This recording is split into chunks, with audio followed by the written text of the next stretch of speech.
mong này cho nên free ni bang vả yang dubun sang khap ding hang klaim dum di ke la yit lebe ke pro bing nuôi tina le tar ban la nên có mày mò mạ mong klaim hình này ba cắt làm dum di kyang tum klum nuôi re thau le từng hang klaim yum pa hạt hoa mỹ như tụi mạ pro le từng dữ mong cái nhầm dữ hiện pi bang nên cái này là bộ một dữ nhum dữ trang trái như tụi mút mạ pro le từng nhung tui xem lăng hang klaim kia cao hang klaim hiền nó hàng lại cái cao đã bố lẽ bởi mạng mà lúc khóa đạp tin như giảm rõ như bạn như tôm tụ chung pi bảng cơ tập bộ điểm núi lên hàng lệ đoạn bạc thái lệ đoạn bá còn chia lên đoạn trà thì trà đen mự lệ cái lệ nạp như tụ lại vì xăm như mong xem lăng úc rạm là dọn bẹt từng chi tiết từng tờ lại rõ đâu hạ bởi đại hiểm bạc càng lợi dụng thì nó trà mỹ lại hạ này lệnh đồ mạng rõ hàng lấy tập bạc lên hàng lấy cái cao nên là tạm tan là dịch lệ pi bằng vật vả pi bằng lại pro mạ này là pi nằm rung rạc ôm vừa ra rẽ mấy lại như một là tiền lệ từng có lấy bao lành tư nhân nhu màu hàng lại rẽ tôi bố mạ pro ông năm lộc có lấy ta đi có lấy tụ chung do công góp có lấy nhung chiếc lệ tương rạm lệ cá ra nó và ra này ăn màu vệ cho bao ăn được chiếc lệ không do cái nhung chiếc đi lệ có lấy pro mạ lệ từng càng xem lệ cờ rẽ nuôi hiện sát tiếp mà bữa nay bởi vẫn mày mò bẹ lấy video mệt vả yang một sang rồi rằng bật lon này di trú và nhập tịch Hoa Kỳ USCIS phong làm đại sứ quốc tịch vào năm 2022 lý giải sắc lệnh này sẽ ảnh hưởng đến khoảng 1.500 người tị nạn Việt Nam tại Thái Lan đang chờ đợi được định cư ở đất nước thứ ba. Theo ông Nam Lộc, Tổng thống Donald Trump đã ra lệnh tạm ngừng tất cả các hoạt động liên quan đến các chương trình tị nạn, trong đó có chương trình Welcome Corps. Đây là chương trình đã được Bộ Ngoại giao Hoa Kỳ thành lập vào năm 2023, cho phép các công dân Mỹ hay thường trú nhân có thể bảo trợ riêng cho những người tị nạn đến nơi an toàn ở Hoa Kỳ. Cũng theo cái tinh thần của các lệnh này, thì chương trình Welcome Corps đã ngừng ngay tại chỗ, không nhận những cái đơn bảo lãnh qua chương trình bảo trợ tư nhân, cũng như là ngừng cứu xét các hồ sơ đã nộp trước đây cho đến khi có lệnh mới. Thì đây xem như là một hình thức được đã bị ảnh hưởng mạnh mẽ nhất, trực tiếp nhất đến với người tị nạn nói chung và người Việt nói riêng tại Thái Lan. Điều này cũng đồng nghĩa với việc những trường hợp đã được chấp thuận định cư, ngay cả những người đã có vé máy bay và chuẩn bị lên đường cũng phải tạm hoãn. Nguyễn Thanh Khải, 47 tuổi, cùng gia đình sang Thái Lan tị nạn từ năm 2013 và hiện vẫn đang chờ cao ủy tị nạn Liên Hiệp Quốc cấp quy chế tị nạn.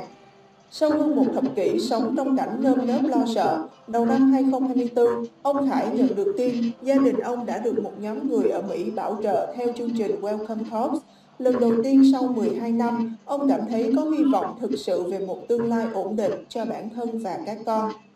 Thế nhưng, sắc lệnh mới của Tổng thống Trump đình chỉ chương trình tiếp nhận người tị nạn đã khiến giấc mơ của họ sụp đổ.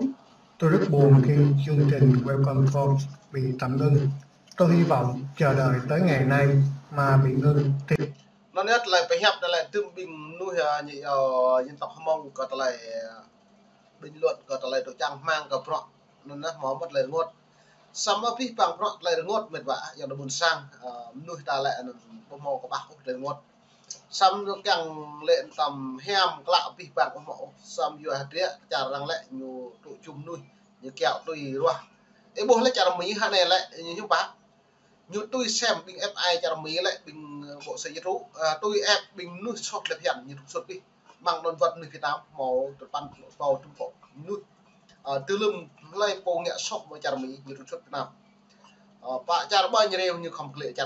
nó nếu mà tao một ngày nay mừng đi năm coi tao lại đoạn trả thịt nhau đi lại nhiều không xét kỹ càng nhiều hẻm lạ mà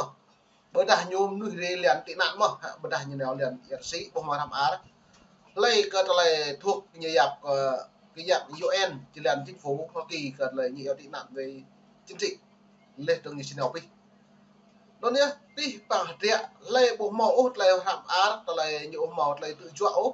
lấy từng bộ màu cả lấy rằng nhẹ sát nhiều nèo chẳng lấy phi bằng đi bia để chẳng mi đôi lấy nó bù như nó chừng được nó đông lồng nó lũ dòng để nhà hiếm bạ lại chơi pe người ta cái đi đây gà là đội chặt thái bờ đạp còn chía đang chung mà nhưng mà đang suốt đoạn này tôi lại này nó mò suốt đoạn bạn vô cái lại nuôi thuộc cái UN lại đang từ giám sát chặt chẽ đang đợt lặng đang loạn nuôi khoa pro lau đi đà mong Việt Nam á nhiều gia danh lên như từ nào chẳng mỹ Canada mà đây chẳng mỹ mà lấy mò bạc bình tỷ phú nà khoa pro mong Việt Nam thì như đấy sắc cánh tị nạn nhờ chẳng mỹ mất thì nhiều nó hai này tổng thống Donald Trump nhập bố rịa đấy lên được nhập thâu cái vi phạm như không xoăn lọc lấy bộ như mong Việt Nam nhiều màu thông qua áo chạy tị nạn lên thì nhiều sự trục xuất lần chẳng thì bộ bệnh như thế lên đường bộ để đặt nhiều đi bơi mong thai đúng không lên top ba thai này nhiều là màu tự chuộng lên nhiều tụ bla từ mạng rộng rộng na lại này nhận đoạn càng được lại kinh tế là phi bọc nhiều là đang trục xuất bọc nó vất vả nó lại mày bệ xem phượng bịa cái lại dân tộc Hmong lại Nhật Lê cái lại lu mau cái lại rồi về một lại lại mau mất lại rồi lên lại buôn sang như lại một lại ngột cái lại trang màng cái rồi hạt rịa rồi cũng khóc kèm lại như giờ bộ lại tư nhân rồi đi buôn sang bệ xem tăng vậy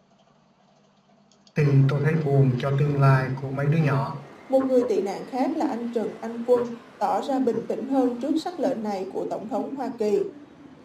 Anh Quân là một nhà hoạt động chính trị đối lập ở Việt Nam. Tháng 8 năm 2023, anh đã đến Thái Lan tìm kiếm cơ hội tị nạn. Theo lời anh, quá trình xét duyệt hồ sơ của anh diễn ra khá nhanh và đã được Sở Di trú Mỹ chấp nhận cho tái định cư vào tháng 10 năm ngoái. Dù có lệnh đình chỉ chương trình tiếp nhận người tị nạn, anh Quân cũng không quá lo lắng hay bị ảnh hưởng nhiều.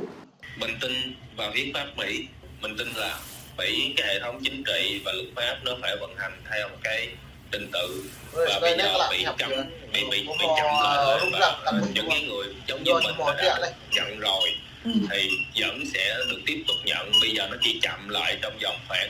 vài tháng để mà chính quyền mới họ coi lại thôi. Chứ thật ra đối với mình đó là mình đã được nhận của Sở Di trú và mình hiểu rằng đó là khi mà đã được nhận như vậy rồi thì hồ sơ chắc chắn sẽ phải đi, chứ không có chuyện mà bị hủy luôn. Ông Nam Lộc chia sẻ rằng hiện tại những người tị nạn chỉ có thể chờ đợi, không ai có thể đoán biết được rằng sắc lệnh này sẽ kéo dài trong bao lâu.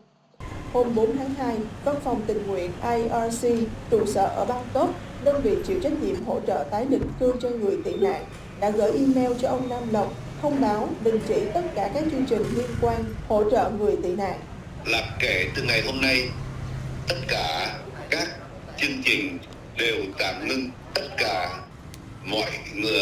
mọi người tị nạn đã được làm hẹn để đến Refugee Supporting Center, tức là trung tâm hỗ trợ định cư đó. Tất cả những cuộc hẹn đó đều bị hủy bỏ chờ cho đến khi có lệnh mới. Và ngay cả những viên chức chưa tôi vừa trình bày làm việc cho các tổ chức từ thiện hay tổ chức thiện nguyện hay là tổ chức trách nhiệm ở Bangkok còn không biết chuyện đó sẽ như thế nào, thành ra khó để chúng ta có thể tiên đoán được.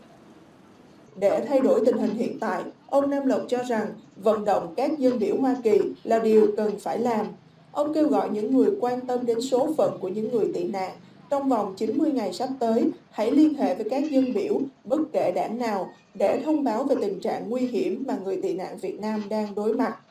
Điều này sẽ góp phần khiến dân. Rồi bộ này yang buôn sang vi phạm rõ keo khoảng như là depan puluh đừng kata lại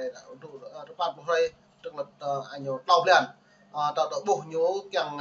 liên kết lệ nhà bình nuôi tôi xem hàng lại vi phạm bình nuôi tổ chức ở Iceland nó hàng lại keo là lại vi phạm rõ rẻ như vậy đó bộ do nó lại đem nuôi đà hẹp này đà liệt đi trong vi phạm rõ như trong trường hợp nắp vừa địa trong tổng thống khoa Mỹ trong nhiều mà rõ lại càng phải hem cái lạ vi phạm lấy bị hem cái lạ thì muốn cái chả nhiều lấy trong lấy bị hem cái lạ bạn nhú chữ cạt hệ lấy làm nó là chỉ bla bla nhiều việc mong bạn như đây nhưng không clip rồi nên môn này cho nên new free này bị bằng một vài buồn sang khắp biến hàng lấy đúng đi cho nên new free gặp được môn còn ít số xem lăng lấy gặp đây ít cả phá lum đi thâu lấy thật buộc cái lấy hình này hàng lấy lum nuôi đá lại một là nuốt đá một lên ác xăm lên một lên ác như thao căn cặp rọn như một tuần lọt như cơn nào lên lại thì bằng mình lên map lên là lập chặt bơi một là rung như chúng ta hàng lại cái cả lên chặt lên đáo lên cặp rọn lập chặt đi buôn sang khắp in xem cả cặp một